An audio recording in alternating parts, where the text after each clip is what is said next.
Hello and welcome back to Along the Edge. The castle is now a lot more lively than it was before with our mother and Frank. But yeah, let's see what's going to happen with this monster. We don't know. Yeah, let's get into chapter 6. January. Then classes start again. I try to focus on my work, but when I'm at school, I can't wait to get back to the castle, to spend time in the tower. There are so many questions and nobody to answer them.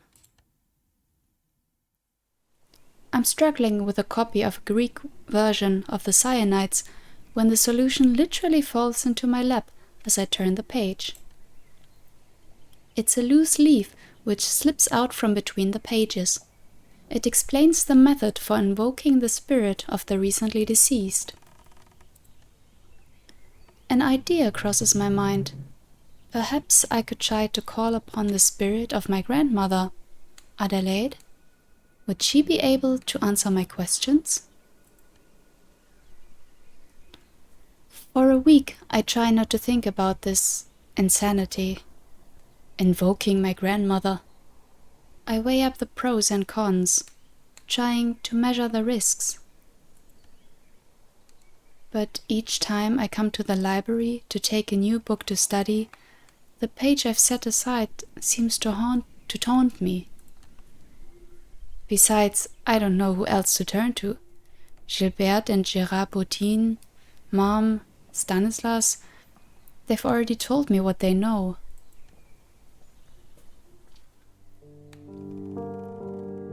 When the right phase of the moon and planetary hour for the ritual comes, I decide to cast my doubts aside.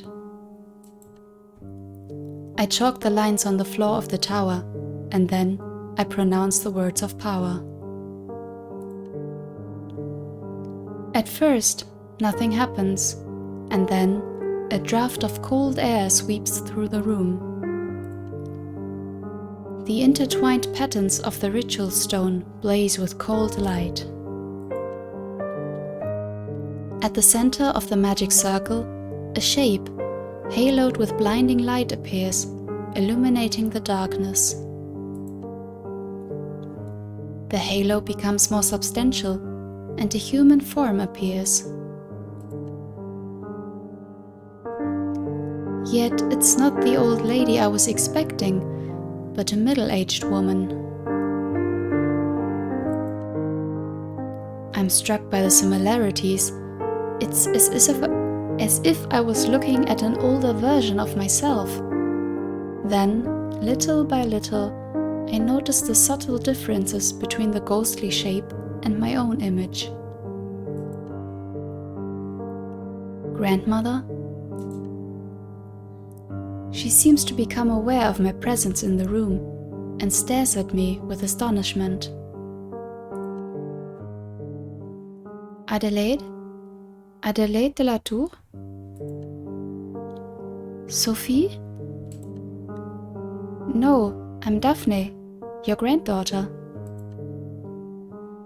The shape is silent for a few moments, as though deep in thought and unhearing. Suddenly, she looks straight at me.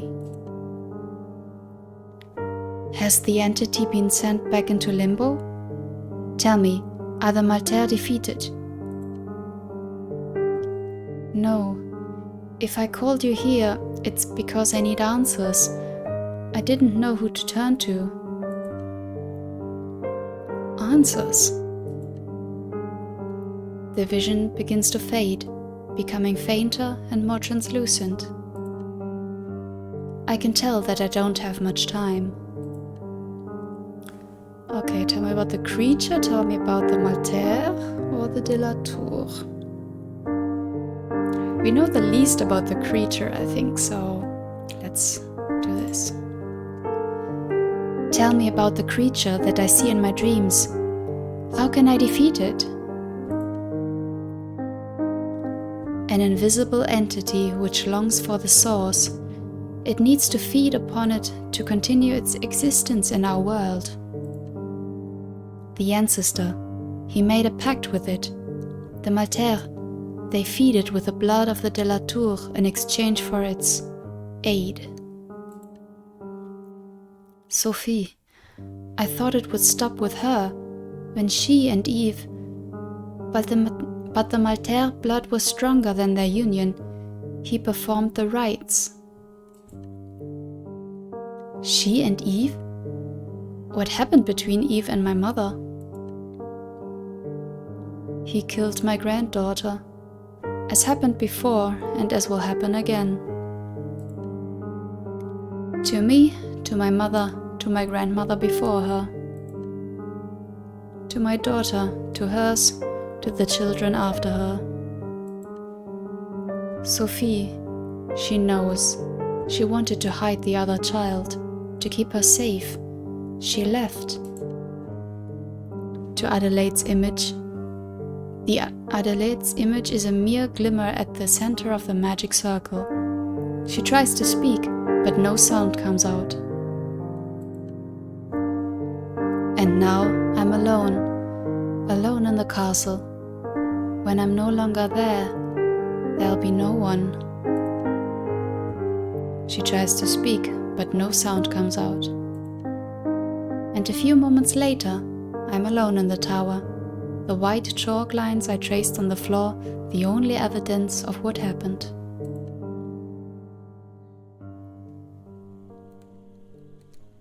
It's late, but I know that if I don't talk to Mom right away, there's no way I'll be able to sleep. When I get to her bedroom door, a ray of light escapes from the gap beneath it, despite the lateness of the hour.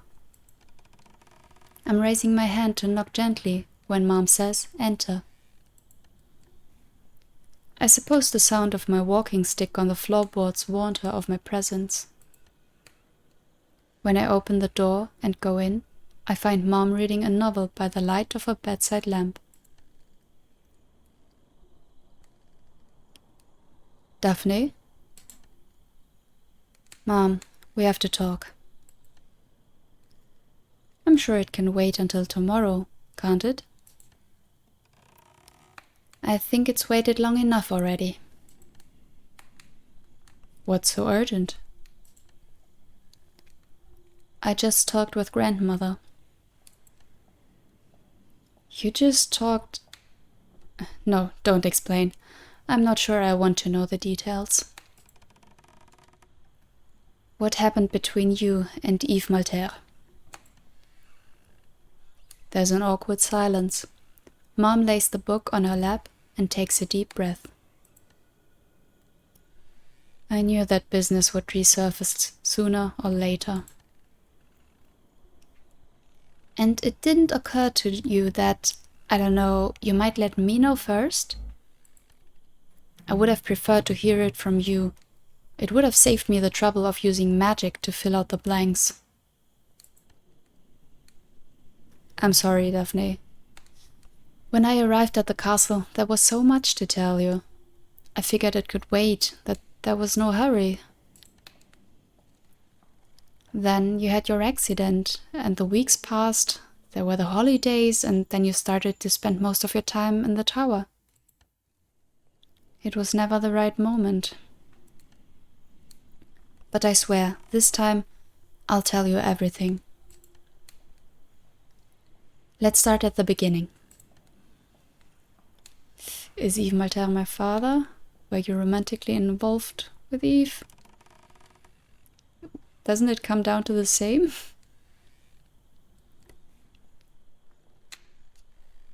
Sure, let's go with this. Were you romantically involved with Eve? Yes. We had a fling. It ended more than a year before you were born. It didn't last very long. He was different back then. You must realize that he wasn't the man he's become. We both wanted to be free from the prison of our families.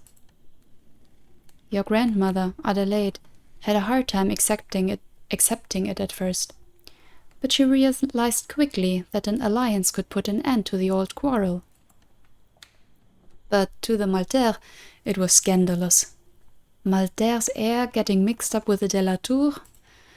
They put all their effort and ingenuity into breaking us up, and they succeeded. Eve broke my heart, and all our plans went down the drain. What happened next? It took me a few months to get myself together. I did some things I'm not proud of during that time. I wanted to hurt Eve as much as he'd hurt me. I slept around. I wanted to get a reaction from him, to make him see. It was stupid, I know that now, but we were only 18. And then I got pregnant. So, who's my father? Do you even know? No, I've never been sure, and it didn't matter. Not to me, nor to your grandmother. It was the tradition. Women have always been at the head of House de la Tour. Some of our ancestors took partners, as your grandmother did, but most remained single or had several lovers during their lives. The fact that there was no father was, somehow, the way things were meant to be. The only thing I'm sure of is that it wasn't Eve. And then, was it your pregnancy that made you leave the village? In a way. Mom hesitates to talk. I get the feeling I'm getting to the heart of the problem. Mom, I have to know. I feel like there's something huge that you're not telling me about my birth. It can't go on any longer. Do you understand? She looks at me, distraught. I realize we're dredging something up. Something she's tried to forget, to bury, for all these years. It wasn't the pregnancy that made me leave. It was the death of the baby. A shiver runs down my spine. I'm taken back to what I went through, myself, only a year ago. You mean, did you lose a child before you had me? I don't understand. I was expecting twins. It was your sister that I lost, Daphne, and it's Eve Maltaire's fault. My head is spinning. Yeah, that's what I kind of suspected right before, after the grandmother told us. Wow. Because we learned before all the de la Tour's first child would die.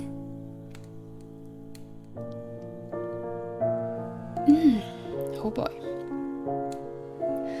I tell her I need to go to the bathroom, but in truth, I need a moment alone in the living room. I need a cigarette. A twin sister. How could she hide it from me all those years? And the fact that she lost her, it changes everything. When I return to her bedroom, Mom's at the window, smoking a cigarette herself.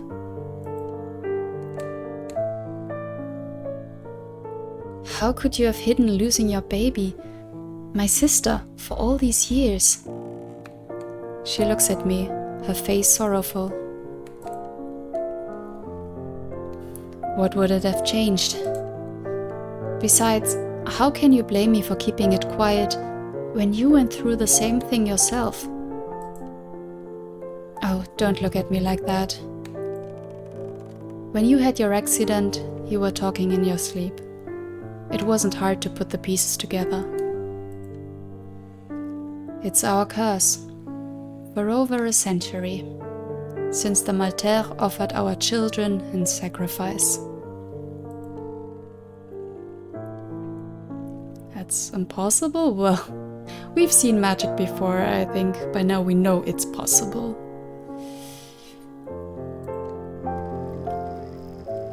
Do you think Eve might have sacrificed my baby? It's the only explanation. Each generation of Maltaire offers the firstborn of the de la Tour. That's how they took power in the village and how they keep it. Generation after generation, they've weakened our line. Your grandmother was sure that because you survived and were, in fact, the firstborn, you'd be the one to break the cycle. That's why I left. I didn't want her to have any say in your upbringing. Her expectations of you would have been unendurable. But she was right. After all that's happened, how can I doubt the truth of the old legends any longer? Anyway, life goes on. I know what you went through must have been hard, but if I could get through it, I'm sure you can too. We look at each other. That's when Mom understands. She finally understands the truth that I can't utter out loud, not without breaking down. There won't be any other children. I open my mouth, but no words come out. Don't say anything, Daphne. I understand. We're both silent. What else is there to say? What Mom's just told me confirms what I'd suspected, although I hadn't admitted it to myself. Yves Maltaire. He would be responsible for the death of my sister. Perhaps for the death of my child. Maybe even for... I'm engulfed by a wave of anger and indignation. I know I've been too passive. I know I have to act. When I think of what Mom's just told me, of everything I've seen, my grandmother, the curse, I don't know what to think. Could magic really be the explanation and the cause of everything that I've gone through since I lost my child? Are the Maltaire really the instigators of all this ruin, this alienation? Or could they be victims too, just as I am? I could confront Yves immediately. I've waited long enough. If he's able to destroy a life with a snap of his fingers like that, someone has to stop him. But perhaps charging right in isn't such a good idea? I think of Solène Maltaire. I know she and Yves are close, at least at work. She must have some information about what Yves is planning. I know we've had a falling out, but I hope I'll be able to persuade her to help me. And I could ask Frank for his advice. He'll help me see things more clearly. What should I do? Oh wow. So we could really go and talk to Yves directly? I don't know what chances we have with Solène after she's reacted so harshly when we were trying to get her help for the first time. And Frank, like, I'm sorry, but what can he do? Wow, okay.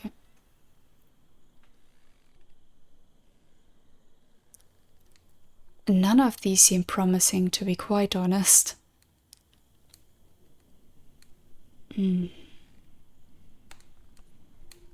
Frank sounds like he would be the voice of reason, like outside all of the magic stuff. Yves knows about the curse, I'm sure, but Solène?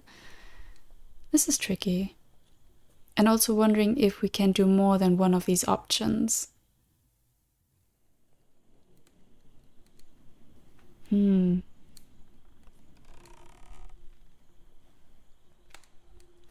gonna try asking Frank. When I get to our bedroom, Frank is already fast asleep. Frank? I shake him gently and he opens his eyes, staring at me in surprise. Daphne, what is it?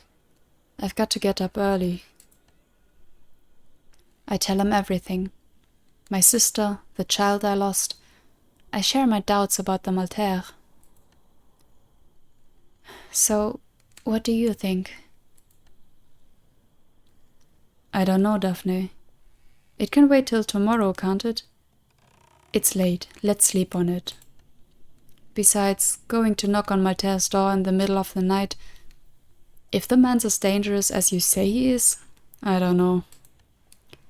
It would be more reasonable to talk to Solène, wouldn't it? He turns off his bedside lamp and buries his head under the covers. What should I do? Okay. I totally agree with him. If it's between these two options, confront Eve like right in the middle of the night or talk to Solène tomorrow, we'll go with this one. I decide to follow the voice of reason. It's wiser to wait and talk to Solène tomorrow. When I slip under the covers, I already know I'm not going to get much sleep tonight. I go to the town hall first thing the next day.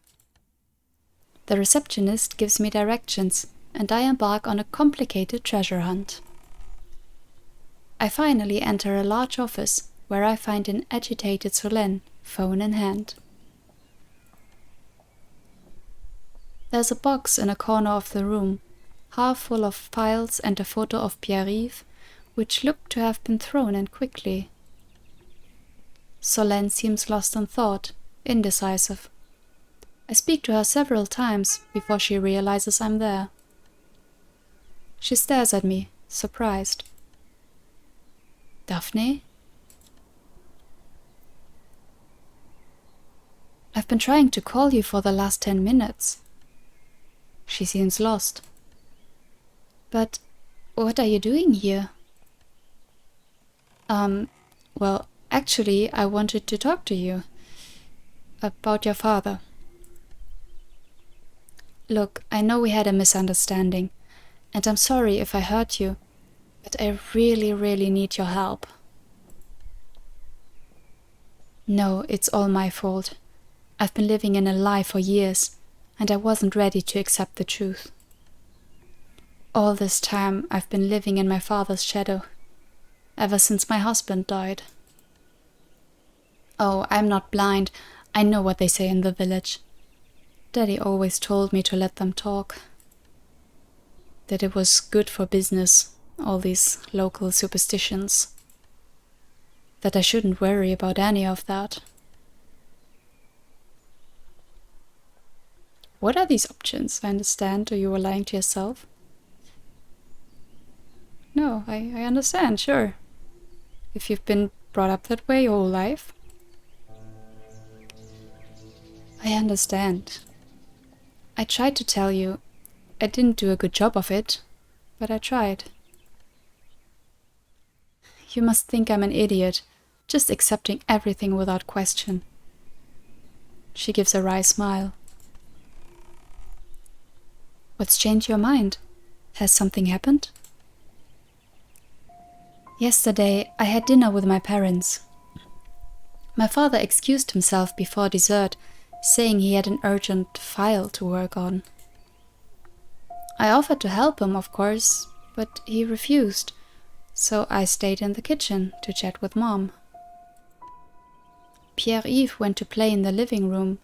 About 10 minutes later, he burst into the kitchen. He was in tears. He wouldn't calm down, and I didn't understand what had put him in such a state. He was pointing at the basement door. When I wanted to go check, Mom tried to stop me, but of course I went anyway. If my son... Her voice breaks. I can feel her holding her feelings tightly in check. So I went down to the basement. I heard my father's voice. He was speaking to someone. When I entered the room, I thought I saw... I don't know, a shadow? A few seconds later, the shadow had vanished, and I realized Dad had a large knife in his hand.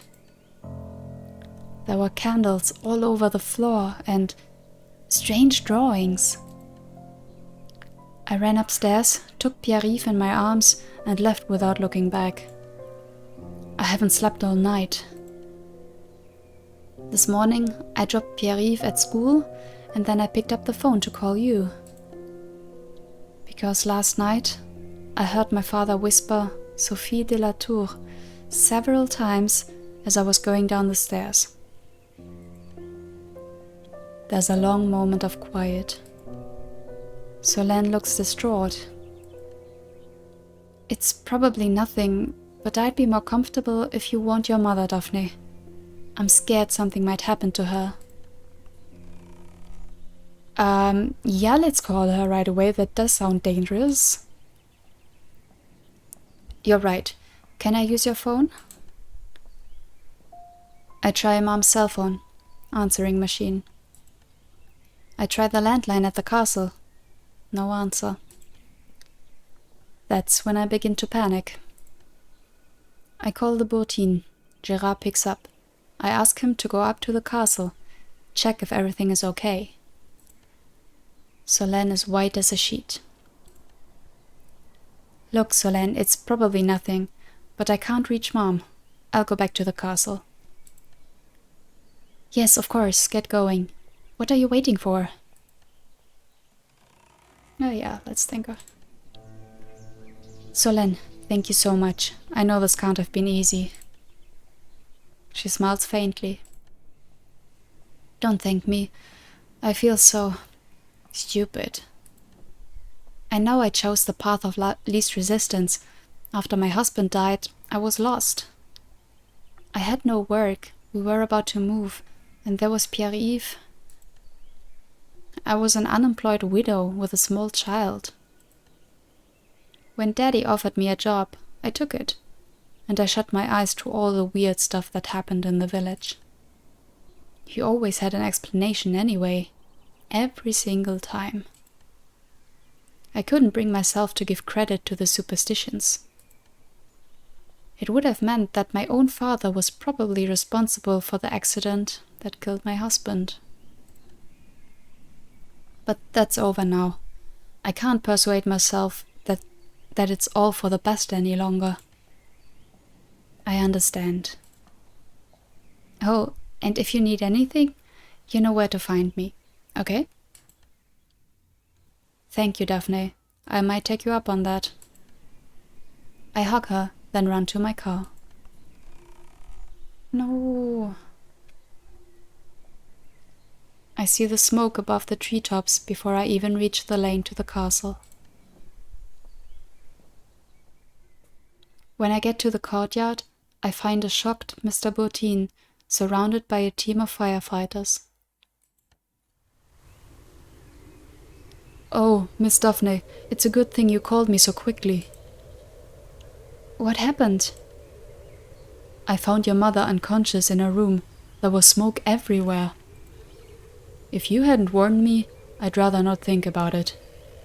Oh, then that was a good call, okay. The ambulance just left. The nurse said she'd been very lucky. Do you know how the fire started? Oh, miss, it's probably my fault.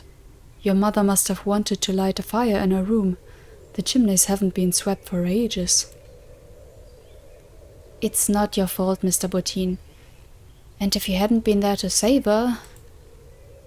A fireman comes over. Are you the new owner? Yes. Hello, madame. I'm Captain Ribière. Your mother was very lucky Gérard got to her so fast. It wasn't very smart of him to run into the house like that, but it's probably thanks to him that she's alive. Well, otherwise the fire's been... The fire's been? What? You got lucky there too. It was just a chimney fire. There's no structural damage, but you'll have to change some of the wallpaper. Thank you so much, Captain. Do you know where my mother's been sent? We may only be a small town, but we do still have a small emergency center, for the time being anyway. You'll find her there.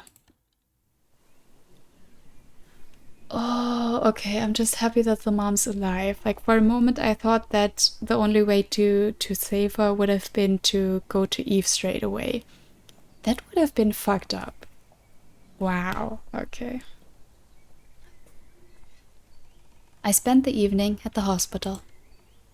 The doctors tell me they're doing all they can, that Mom isn't out of the woods yet, and that her chances are not good.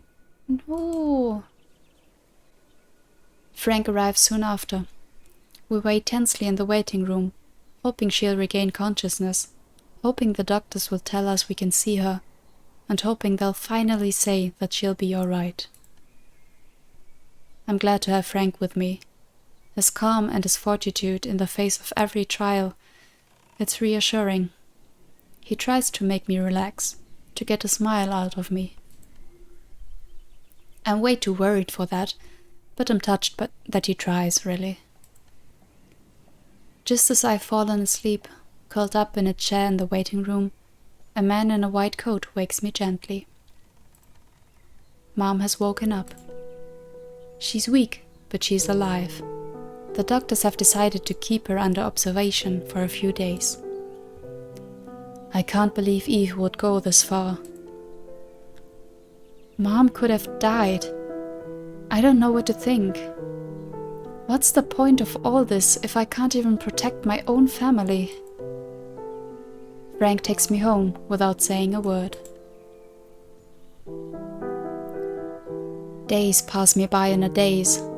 I've lost all notion of time. Is it Wednesday? Thursday? I don't know. Not anymore. Getting my mother back just to almost lose her again, so suddenly. Is Eve Malter really responsible for her accident? Is all this nothing but some cosmic curse that will continue to persecute me? Since I lost the baby, the inheritance, moving house, I'm lost. I hear the doorbell. There's somebody at the door. Is it Eve Malter, come to torment me? I don't have the strength to get up, even less so to go answer the door. I wait for someone to answer. I call out to Frank, but there's no answer. Has he gone out?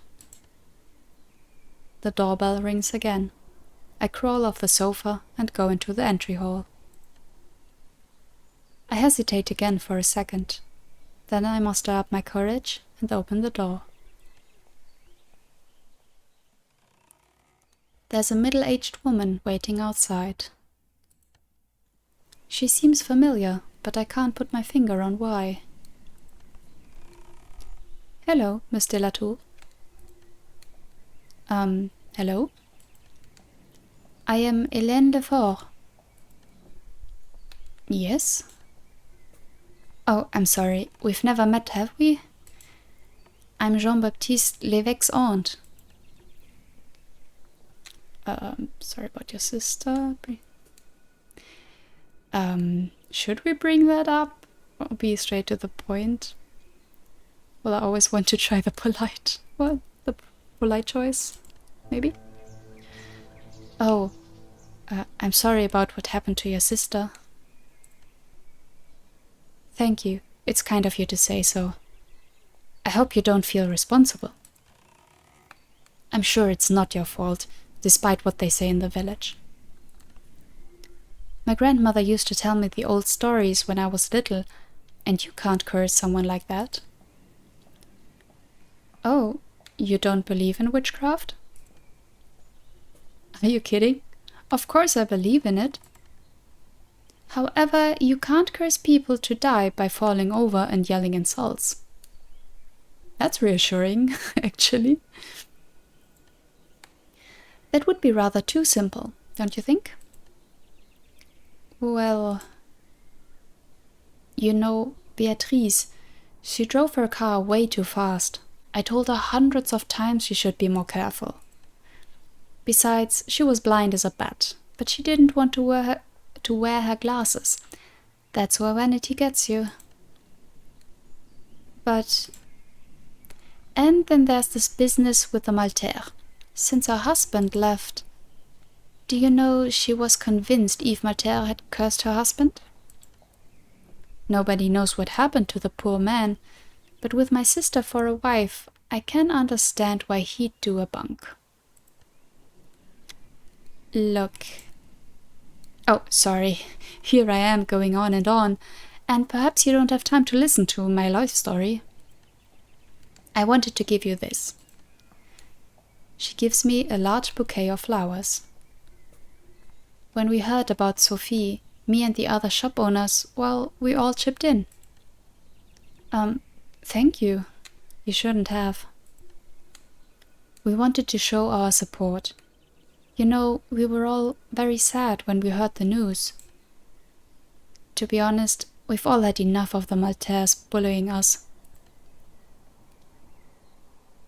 I've had enough too, and that's nice. Thanks for your support. Both of these. Where's my both option? That's nice. Thanks for your support. Oh, don't mention it. It's nothing. Well, that's it. We just wanted to say we're behind you. Really? Yes, really, Mr. Latour. I know we didn't welcome you with open arms, but you know how it is. Your grandmother, she was a bit crazy, you know? We were a bit wary of her. We didn't know what kind of person you were, just like that, on sight, you know? Yes, no, I don't know. Well, anyway, thanks for the bouquet. Oh, I did want to ask you one thing. Yes? Little Jean-Baptiste, he's got a verruca on his foot. Could you take a look at it? Well, I am not a healer, but maybe we can try? I mean, what can it hurt, right? Let's try. I can't guarantee anything, but I'll see what I can do. I'm sure you have the gift, like in the old days. I'll bring him over this week. Anyway, that's about it. If you need anything, don't hesitate, okay? I won't keep you any longer. With all the upheavals, you must have lots to do. Goodbye, Mr. Latour. I stand on the doorstep, a little stunned, as she turns to her car and disappears around the bend. I was expecting many things, but not that. Thinking about it, that word. Something tells me that soon I'll be running the risk of being expected to cure every little ailment in the village. But I mean, that's great, right? Having the support of the village when you're wanting to be the one who protects it. That could very well play in our favor against the Maltaire as well. Interesting. The rest of the week speeds by like lightning. I've taken a few days off to stay by my mother's bedside during the day. I spend my nights in the tower, trying, in vain, to find a solution against the threat. I'm afraid my only real option is to get rid of Eve permanently, but I'm not so sure I have it in me to do something so drastic. I know Eve won't stop now. I'm glad to have Frank with me. He does his best to reassure me, but I can tell he's a bit out of his depth. It doesn't prevent him from getting on with things. He takes care of Mom when I can't be there, and he's completely taken charge of all the daily chores. With Mr. Bottin's help, he started renovating the wing where the fire took place. We were lucky. A fresh coat of paint, some new curtains, and it would be as good as new, he assures me. The couple were particularly distressed by the accident. Mr. Bottin is even more impenetrable than usual. As for Mrs. Bottin, she's been making herself scarce. I doubt she's been out of lodge much in the last few days. And now the people from the village have begun to come up to the castle. Some asking for advice, others wanting me to try to cure them. But what's touched me the most is all these people reaching out to comfort me during this trial. That's why, when Mom finally gets out of the hospital, I'm only half surprised to see a small reception committee waiting for us in the courtyard. Mom and I look at each other. I can tell she's deeply moved by this attention. She's still too weak to stay outside in the cold, so I take her to the door. Then, once she's safely inside in the warm, I turn around to thank everyone for coming. That's when I see a big sedan coming up the lane and the figure of Yves Malter getting out of the car and coming toward me. When he reaches me, he greets me with a sardonic little smile, then turns to face the group. Out of the corner of my eye, I see Mr. Bourtine striding toward the lodge. When I decided to check in on Mrs. de la Tour following her terrible accident, I didn't think I'd be interrupting a revolution. I know why you're here, and it's certainly not to check in on my mother. Really, Daphne, you impugn my motives. To his audience, he adds, You know, usually the rebels start with their torches and pitchforks in the town square to storm the evil queen's lair, not the other way round. And let's face it, you all have very short memories. How many of you feed your families thanks to the sawmill? He points at a man in the crowd. You, Mr. Brunel, didn't I lend you some money when you wanted to open your cobbler's shop? He turns to someone else. And you, Mrs. Legendre, when your husband died and you couldn't make ends meet, who found you a place to live? A murmur runs through the crowd. All of you, at one time or another, have turned to my family to ask for help. And now, what? You stab me in the back? You disown me after everything I've done for you? You put your trust in a stranger? As Yves puts a dramatic hand to his head, a vision of profound disappointment, someone in the crowd cries out. But she's a de la Tour. A de la Tour? For over a century, the de la Tour... Oh, I'm sorry. Oh, no. I clicked too fast. Do we have... No, that's the menu, right? I'm sorry. You can stop it and read it. I can't. Damn it. What's left of their ancient glory? A decaying castle. What have you done for the village, Daphne? Well, I'm listening. What have you done? Yves glowers at me, and I know I need to choose my next words carefully. Play the victim, argue, calm things down. Well, we're not going to play the victim here. That's... No. And of course we're trying to calm things down. There's no other option, really. We could try to get the mob, like he's trying to portray it against him, but... Nah. Listen, Yves. Keep calm. This isn't the moment to make a scene.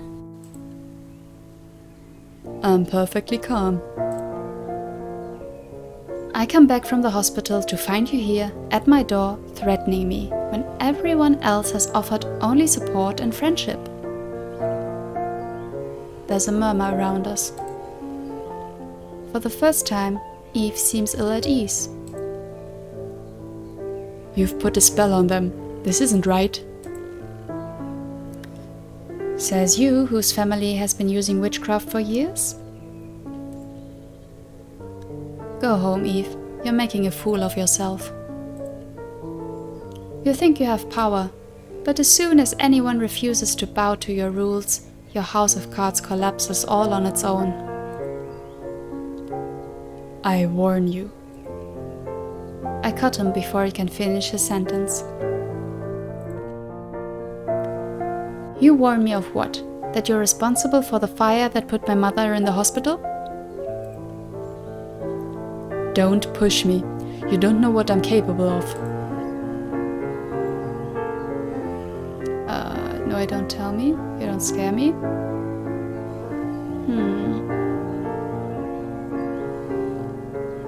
No, I don't. What are you capable of? Do tell me. He mutters something under his breath. Speak up a bit. You've got the perfect audience. Look, your fellow citizens are hanging onto your every word. He stares at me in a mix of rage and impotence. I meet his gaze and we look each other in the eye for a long moment. Until he looks away. You know the way out. You'll excuse me, but I have to tend to my mother. I turn away, about to push through the stunned crowd who have witnessed the scene. Somebody in the crowd cries out a warning. I don't have the time to turn when I hear a gunshot. Yves collapses at my feet, his hand, red with blood, clutches his right shoulder. A few yards away, Mr. Bottin holds his hunting rifle. The barrel smokes, the delicate curls floating up toward the sky.